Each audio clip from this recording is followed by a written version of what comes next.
Is Ilia Topuria exactly who he says he is, or is Alexander Volkanovski going to show us why he's the GOAT? Let's figure this out. What's up, guys? Laura Sanko here, getting ready for UFC 298. I had to represent. Just let me stretch here a second. Just, uh. Dean. I'm sorry. You have to let me. We're gonna talk about MMA, but I had to. It's a great week. Now, all right, you know what? I'm going to go and give it to you because last year y'all beat my Eagles, and then this year y'all beat my 49ers. I didn't know you were a 49ers fan too. I didn't Well, think this you year had any skin in they the were game my this team year. this year because I had to give up on the Eagles. Oh, just become a Chiefs fan. We will embrace you with open arms. Nah, I No, pass. no. I pass. All right. Well, it's been a good couple of years to be a Chiefs fan, but just to make it clear, I was a Chiefs fan back when we had really not much to cheer about for 30 some years. So, just gonna Well, enjoy it while it lasts, yeah, I'm gonna be Sanko. insufferable for as long as I can be. But we got some MMA to talk about. UFC 298. You and I are here to break down this main event between Alexander Volkanovski, Ilia Topuria, and this is a truly fascinating fight. Obviously, Alexander Volkanovski in a really unique spot in this one because he went up to 155, had that super close fight with Islam Makhachev, a fight I feel like, yeah, he lost on paper, but still so many people were saying he won, and he kind of went away with that, with the confidence of like, man, I came this close to beating, the pound for pound best in the world, or maybe he was the pound for pound best at the time, whatever it was. You don't go away from that one with sore feelings. Come back, you take on Yair Rodriguez, clean his clock, and then go back up. And what happened on 11 days' notice. All of that to say, Dean Thomas, my opening question to you is, where is Alexander Volkanovski's mind coming into this one? I love that you open with that question because that to me is the big question. No one knows except for Alexander Volkanovski. From the outside looking in, from the interviews that he's done, from seeing him at the PI, he seems to be in a really good place. And I like the place that he's in. So it's easy for me to say he's in the right place that he needs to be in order to retain this championship. But we never know. That's the thing with fighters. Fighters have such a good poker face. Yeah. They have such a good poker face. They will tell you they are best camp I ever had in my life. Then as soon as the fight's over, man, I barely trained. Yeah. Well, same thing with him last time. Like, we knew it was super late notice. I think you could tell from his physique that he hadn't been training that hard, but he was doing the lip service of like, oh, I'm always in the gym, maybe not as much as usual. But if he had been really honest about it, which he has been leading up to this fight, not offering up excuses, but just being open. And I think a lot of it was because they released footage of him backstage talking about it immediately after it happened, but drinking nonstop, not in a good place with his mental health, and had come off surgery, had a brand new baby. I mean, 11 days notice, literally the worst possible confluence of events going into fight the, most difficult fight of your life. And it wasn't like, and I can accept all those things as well, right? Mm-hmm. Because it wasn't like he got beat down. He got hit with a shot that he just couldn't see because his reflexes were gone because he hadn't been training. Yeah. Like that's the one thing you sharpen in training. You train to be able to deal with those moments like that where you see a kick coming and you put your hands up and block it. He missed the assignment. And I can understand why, because he had all those other things on his mind. Now, going into a fight like this, he seems to be in the right place. He's going to have to be in the right place to win this fight because he can't win this fight not being in the right place. It's going to be hard enough for him to win if he's in the right place. If he's not in the right place, he absolutely will not win this fight. Can I tell you my take? Because there's obviously this big narrative about, I'm going to get this stat wrong, but basically, in the last 30 some title fights that has one of the combatants 35 years or older in the weight classes 125 to 170 in the last 30 some times, I think it's like 35. The person who is 35 or older has only won twice And and that has was Tyron lost Woodley. 30 sometimes. Really? One of them was Tyron? Both of them were Oh, Tyron. both of them. Both of them were Tyron. I know because I trained him for those fights, and they were Tyron. And then when he got a little over that, he couldn't do it no more. He was the only one that's been able to do it, to win over to retain his title after 35. Only one. Now these other guys, it hits them. It hits them That's a hard. wild It's statistic. a Like, that's a wild cliff. statistic. But here's what I think. Volkanovski's what, 35 now, right? Yep. I think the real age is 36. You do? I don't, I know it might not sound like much, but we know how this is. We know how this works. Fighters get old overnight. Yeah. I don't think Volkanovski was old in that last fight. He was just unprepared. I think Yes. he's still young at 35. I think at 36. I know that sounds wild. It's hard to believe, but I do think that he's got 1 year left in him. If that, if not a couple of months, he's got a couple of days left in him to win. And he's just got to have it through Saturday. That's it. I don't know if I subscribe to the timeline, but it's an interesting take. But I definitely subscribe to the idea that if anyone is going to buck a trend like this, it's going to be Alexander Volkanovski. I mean, we can talk about averages and statistical probabilities out the wazoo, and he bucks all of the trends, whether it's being a certain height at this weight class, whether it's, you know, having a certain fighting style when he first came into the UFC, not getting a lot of finish. Like, if there's a trend, he's going to be the guy to be the outlier, I guess is my point. So I don't necessarily put a ton of stock into it, but it is a fascinating statistic and it is a fact. So we can't ignore it entirely.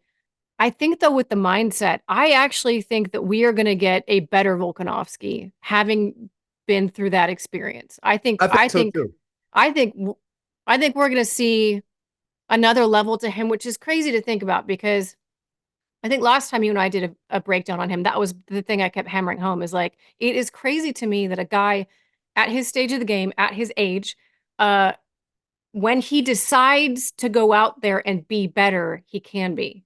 When he decided that he was sick of people arguing about whether he was better than Max or not, he went out there and put a stamp on it. When he decides he's going to go up to 155 and look really, really good, he does it. You know what I mean? And then comes back and fights Yair and makes him look a little foolish as well. Like he is continuing to level up. And I don't know why he wouldn't be capable of doing that yet again. And that's a crazy prospect for Ilia Topuria to be facing because although Topuria is undefeated and a rising star, there's no doubt you just cannot compare their experience levels. They are just not even in the same stratosphere. Yeah, Volkanovski's been through so much, and his hit list of guys that he's beaten. I mean, he's beaten guys that are considered the greatest featherweights of all time, and he's got two of them on his hit list. Yeah. One he's beaten twice. So you can't compare their levels of experience. And for me, I think that Volkanovski, because he's a level upper, right? He is the type of guy that is going to level up. Mm-hmm. And he's going to focus and he's going to put his best foot forward. He's going to put his best work out there for us to see. And I think he knows, as long as he knows and understands that there is a timeline to this. And I think that's where the other guys fail and why they don't have a lot of successes because they don't always give their best while the door's still open Mm-hmm. because they think that it's going to be another shot. He has to know that this is his last opportunity. He has to know that if he's going to be the greatest and can put his name in that category as the greatest featherweight, he's got to win this fight. He can't let this one get away from him. And if this does get away from him, we're not going to see the same Volkanovski again. So he has to do it now. Now, if he wins this fight and then he goes off and goes on a losing streak, then I would still say he's the best featherweight. But he Mm-hmm. can't lose this fight. He's got to come back after that loss, show greatness, beat an undefeated prospect, probably the best undefeated prospect we've seen in a decade. Mm-hmm. Come back and win this, and then we can say, yeah, he's the consensus greatest featherweight of all time. Before we start singing the praises of his opponent, Ilia Topuria, let me run through a few of the stats so that the guys can throw up one of those really pretty graphics they like to put up there. We've got Alexander Volkanovski, as we said, at 35 years old. Ilia Topuria, 27 years old. Alex is 13-2 in the UFC. Of course, both of those losses happened at lightweight, not featherweight, so still undefeated at featherweight. Ilia Topuria, 6-0 at featherweight. 5'6" for Volkanovski, 5'7" for Topuria. So kind of a similar build on both these guys. Of course, Alex Volkanovski, 71.5-inch reach to Topuria, 69 inches. So not a huge reach disadvantage for Topuria, but a little bit of one. Striking accuracy is always so high for Volkanovski. 57% striking accuracy for Volkanovski to 46.4% for Topuria. This is crazy. 6.19 significant strikes per minute for Volkanovski, 4.44 for Topuria. This is one that I thought found very interesting and telling as well. Volkanovski, really good striking defense at 58.3% defense, 67.1 for Topuria. That is a very, very high number and super important in this fight. Takedown accuracy, 56.3% for Topuria, 38% for Volkanovski. Defense, takedown defense, I should say, 70% for Volkanovski and 92.9% for Topuria. So those are some of the top line statistics. A couple of the other ones I wanted to point out simply because I think they'll inform our discussion is the targets for each of these guys. Volkanovski goes to the head 62.9% of the time, the body 11% of the time, and the leg 26.1% of the time. Topuria, head 74.8, body 15.7, and leg only 9.5%. That's a lot of numbers. I think it's interesting because of the targeting, because I think that really informs how some of the striking might play out. But before we get into the weeds a little bit, what's your take on Ilia Topuria? What do you like about him? What do you think has brought him to this point? What makes him special? You know, every once in a while there comes a guy who seems like he's written for the role. He seems like he's written for the role. Dricus du Plessis, when he was fighting Sean Strickland, that whole week, he looked like he was written for the role. He was walking like the champion, dressed like the champion, he talked like the champion, carried himself like the champion. Ilia Topuria has been doing the same thing, and not just for a week, but probably for 2 fights now, like where he looks like he should be champion. He carries himself in a way where he's such a professional. You know, he shows up on time. He does everything right. He respects his opponents. He respects them enough to not respect them when he fights them. So he is just a special, special guy who's so professional. He's the consummate professional that you know he does all his work. He doesn't miss an I. He doesn't miss a T. He's going to show up prepared. The only thing that could hinder him in this is maybe a lack of experience. Yep. A lack of like long fight experience where he's in the trenches. That may be able to hinder him. Now, we saw it last weekend with Joe Pyfer. Joe Pyfer was a stud, but he got up against a guy who refused to go down in those first 2 rounds, and we saw him kind of deteriorate a bit. That we don't know if Ilia Topuria can come back from that type of adversity. We'll find out against Volkanovski. Yeah, I think the example that you bring up is a perfect example because I thought of that too. Just that fight is a textbook example of how a veteran can just slowly regain control over a fight. And there's never like one point where you can say, oh, that's when it happened. It's just this slow, like, nope, not gonna happen, not gonna happen. And soon you realize, man, this is not what Joe thought it was gonna be. And you're right, that very well could be the type of fight that we see. I think, Ilia Topuria, it's hard to describe his style. Obviously, he's a tremendous boxer. I mean, the boxing is really what jumps off the page. The footwork, the combinations, his head movement, his eyes in the pocket. But when I say his style is hard to describe, what I mean is he's good everywhere. There's not really, other than the boxing, which I still feel like is a pretty general thing to point at, there's nothing that jumps off the page because he is so proficient everywhere. He's a very good wrestler, tremendous submission artist. He's got great footwork. He's got great power. Like there's really And I think that's what gets people excited about him facing a Volkanovski because he has a lot of the same skills that Volkanovski does. When I was watching the film, the one thing that popped out to me that could be a difference maker is that Volkanovski utilizes his kicks quite a bit more. It's the variety of weapons that Volkanovski is able to employ on the feet and the ranges in which he can employ them. He can play that long game, he can play in the pocket. And I think with Topuria, we're going to see Volkanovski spend a lot of time, at least early in the fight, on the outside using those leg kicks. And we had this conversation. I don't even remember what fight we were breaking down, but remember we were like, it's going to be the leg kicks, it's going to be the calf kicks. I feel like this could be another fight where we see Volkanovski utilize the calf kick pretty effectively against a boxing heavy Topuria. That's my take. Well, you would expect that, right? But then you also have to expect Topuria to have done his homework to be able to Of deal with it. course. As a boxer, as smart and as professional as Topuria, you expect him to do that type of homework.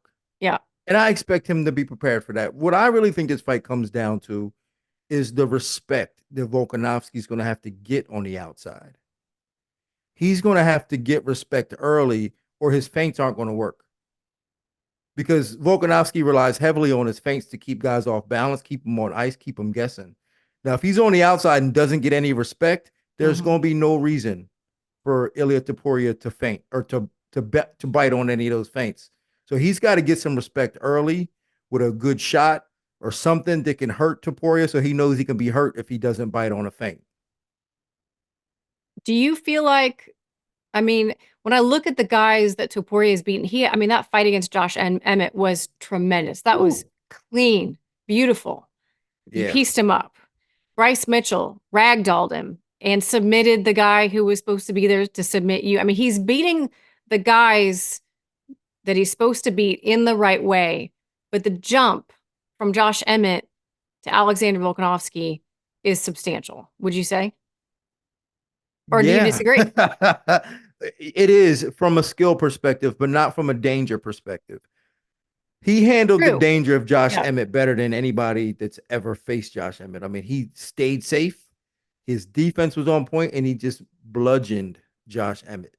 And when you see what Josh Emmett's capable of, you go, wow, this is a really dangerous guy. But then when you see what Ilya did to Josh Emmett, you go, wow, Yeah. that was impressive. This is so from a danger perspective, what he did there was impressive, but this is a huge jump in skill because he's not dealing with a one-dimensional type fighter. Even Josh Emmett's a one-dimensional type fighter. Bryce Mitchell, clearly one-dimensional type fighter. Mm-hmm. Ryan Hall, one-dimensional type fighter. Exactly. He's not dealing with just a good, well-rounded fighter. He's dealing with the best well-rounded fighter in the UFC. Mm-hmm. And that's Volkanovski. No one really puts it together like Volkanovski. The most trouble that we've seen Topuria in the UFC, because his run has been clean. Let me be clear about that. It has been clean. The most trouble we've seen him in was early in the Jai Herbert fight. And when Yeah. you look, and he was at a tremendous reach disadvantage. It was like 8 inches or something crazy. But he got clipped by the head kick. Mm-hmm. And it reminded me of the same head kick that got Volkanovski in his fight with Islam. And it made me think, and if you go back and watch some of Tupuria's fights before the UFC, there's one where he gets in trouble with that as well. And it made me wonder, as much as, Volk's camp does their tape study, if there's not going to be a little bit of, wouldn't it be great to head kick knockout someone right after, almost the Molly McCann treatment that we saw from a couple of weeks ago, right? Yeah, I mean, I don't know if that's going to be in Volk's toolbox. If it wasn't in his toolbox before, I don't know if that's something he want to add. Who knows? Who knows? I mean, he's such a crafty, clever fighter. Who knows? But here's one thing that we also have to take into account.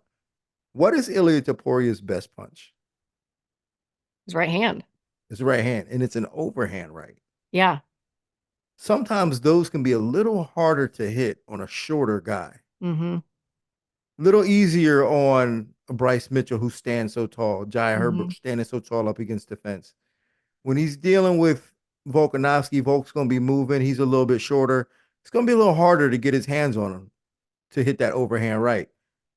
The body shot's also a good punch for him, which might serve him well. So good. But yeah, but that also too, you got to expect Volkanovski to have done his homework to stop that body shot. So Yeah.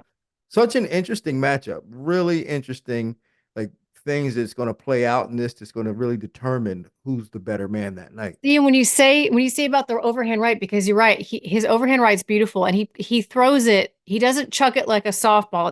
It doesn't have a huge arc to it, right? It's almost like a right hand that just sort of turns over at the end, and he pulls his head really far offline. But again, I'm like, that's when I could see. I don't know.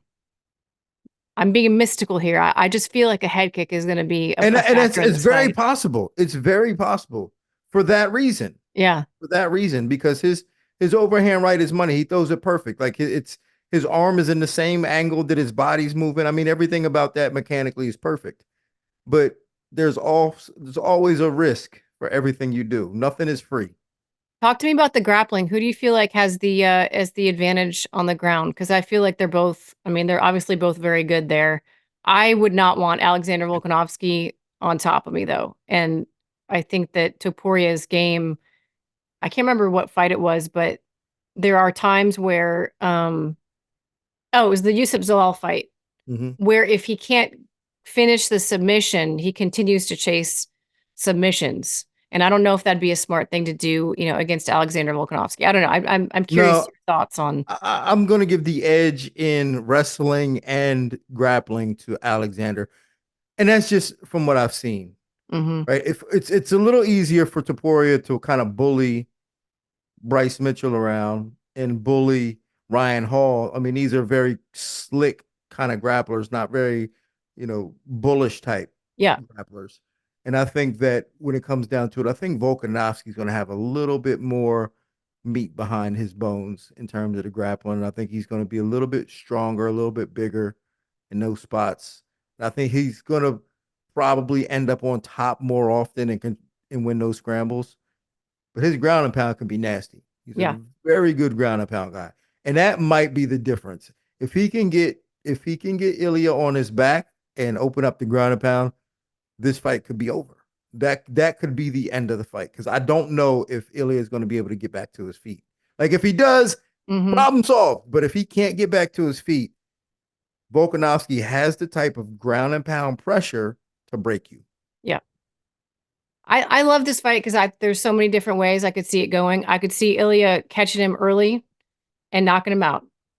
I could see Volkanovski getting on top, ground and pounding. I could see Volkanovski getting a head kick. Like there's, I think that's what makes for a fun fight though. When all of the possibilities, all the cards are on the table, and there's really not a specific way that my mind is like, this is probably the path it's going to take. Everything is on the table. That's the type of fight I get up for.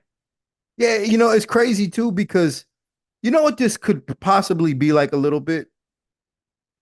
When Volkanovski fought Aldo, Aldo Hmm. was he still had something left in him. He wasn't done. Like Aldo never really was done. He might have had a couple bad fights, but he was never really done. Yeah. And when Volkanovski fought him, Volkanovski was able to handle him. Volkanovski was able to stay safe. He got caught a couple times though. So that's the one thing about this too, is that Volkanovski can't allow himself to get caught. And he normally gets caught a few times and acknowledges it, and it never happens again. Hmm. But he can't allow that punch to sneak in there that catches him and dazes him and kind of turns his fight around. So he's Yeah. got to really stay safe early and not allow himself to get caught. Official prediction from Dean Thomas is, Oh my do I God, need a drum this roll? has I need a changed. tiny little drum set. This has changed so much. And then today I was kind of like, man, Ilya probably gonna get him. But on this show, Am I gonna see you on like five other podcasts saying other stuff? I've done absolutely. that I know. before, by the way. Listen, I know how to hedge my bet. Yeah. Because then you can pull whatever clip you want, be like, look, Yeah. see, Uh, I called no, it. it's because I changed my mind. More information comes out week Yeah. of, and I change my mind, or I see something different. You're good at playing devil's advocate too. That's what makes you a good Yeah, analyst. I'm Yeah. very open minded. People Yeah. like all my other shows, they always say, "Oh, why you change your mind so much?" I go, "No, I'm just open minded. I Yeah. see it from both sides." Same. But as of right now, I'm still going to say that Alexander Volkanovski is going to win this fight. I think All there's right. something about his veteranship, the championship mentality that he has, and even listen, Ilya has that championship mentality too, but he's not the champ. Yeah. So I got to give the edge to Volkanovski. All right. Official prediction from Dean Official. Thomas. Guys, this channel has a bunch of other videos you could be watching. They're right here on the screen. Just click them. It's so easy. Just click away. We appreciate you guys tuning in as always. And every single subscription, every single like means a lot. But yeah, keep it locked in right here. We'll talk about the co-main event as well. And either way, we will see you in Anaheim, California at UFC 298.